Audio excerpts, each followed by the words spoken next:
In 2014, the vision that I had for my life was shattered. My husband at the time suffered a traumatic brain injury, and he will never remember the events of that evening, but they're forever burned into my memory.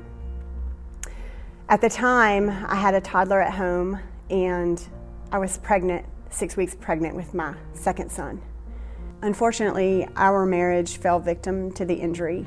The events of that evening and the injury itself caused a change of heart in him and in me, and our home was not the most stable place to raise a family.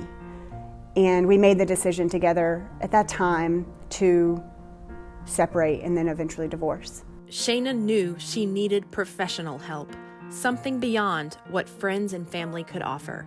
She was introduced to Restoration Place when she modeled in the 2017 runway event.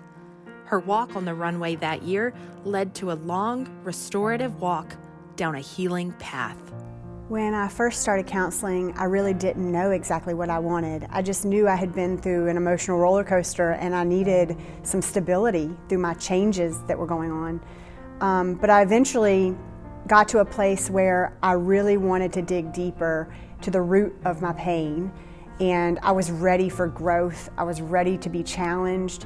I had a lot that I didn't realize going on inside that I needed to get out. And so counseling led me to that place, even though that wasn't initially where I started. I utilized the sliding scale at Restoration Place so that I could consistently receive the kind of support that I needed.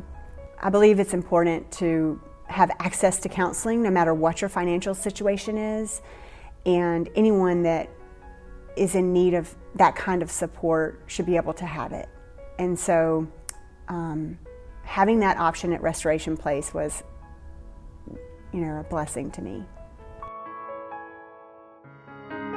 I think God works through our mess. He uses us through our struggles, and I think God wants to use me to share my story of hope. God has a vision for our life that is far greater than anything we could ask of Him. His eyes are on us, and my vision for my life is to have my eye on Him, because I know that's what's going to be best for me, for my boys, and for my life.